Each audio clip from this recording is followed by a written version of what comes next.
हे भगवान, बुहारीलाई मनपर्छ भनेर कसैले आधी आधी बोरा घाबा त पनि गाउँमा डुलेर लिएर आउँछ।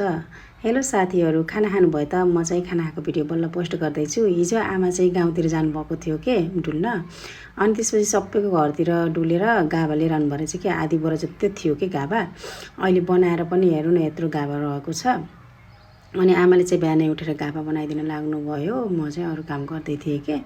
अनि घाबा केलाइदिइसकेपछि चाहिँ मैले घाबालाई राम्रोसँग पखालेँ। अहिले यो बर्खाको घाबामा चाहिँ पछाडिपट्टि पातमा किराहरू हुने ओर्ने हुन्छ नि त, त्यही भएर पहिला केलाउँदा पनि राम्रोसँग केलाएर अनि गर्नुपर्छ। बाहिर झ्यालमा चाहिँ चढाएको कति राम्रो, मैले त्यसलाई पनि क्लिक गरेको उडिहाल्यो।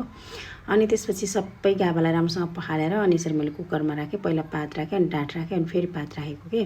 त्यो डाँठ चाहिँ टाँसे जस्तो लाग्छ कि मलाई, अनि त्यही भएर अनि त्यसपछि अलिकति नुन राखेर अनि सिटी हाल्नको लागि चाहिँ राखिदिएँ। अनि 5-7 सिटी चाहिँ लामो लामो सिटी हानेपछि चाहिँ यो घाबा चाहिँ पाकिहाल्छ। त्यो समयमा चाहिँ मैले यतातिर मसला पनि रेडी गर्दै थिएँ।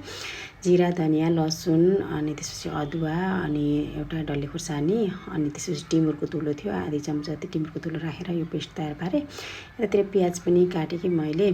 प्याज कटिङ चाहिँ मेरो डेन्जर रहेछ कि, कुटकुट कस्तो मजाले काट्छु कि मलाई चाहिँ यो सिक्नलाई कति समय लागेको थियो।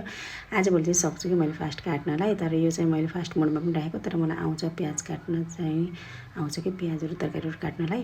त्यसपछि यतातिर यो पाकिसक्यो कि यो घाबा चाहिँ, अनि मैले बाहिर निकालेर खोडेँ।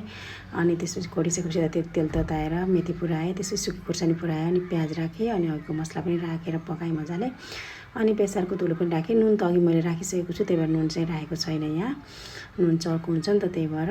अनि टमाटर पनि राखेर मजाले पकाएपछि चाहिँ यो घाबालाई चाहिँ मैले हालिदिएँ यसरी। अनि त्यसपछि यो कुकरमा पनि पखालेर अनि राखेँ। घाबा रहेको हुन्छ नि त, घाबा त एकदमै मनपर्छ मलाई, यति पनि खेर नजाओस् भन्ने चाहिँ हुन्छ कि। त्यसपछि चाहिँ अलिक एकछिन पाकेपछि चाहिँ मैले बन्द गरेर अनि कागती चढिदिएँ। अनि खानको लागि रेडी छ, सबैलाई खान दिएर म पनि खान बसेँ। एकदमै मिठो भएको थियो घाबा। म चाहिँ कहिले यसरी पकाउँछु, कहिले पहिले नै झानेर पकाउँछु होइन, कहिले प्याज नराखी पकाउँछु।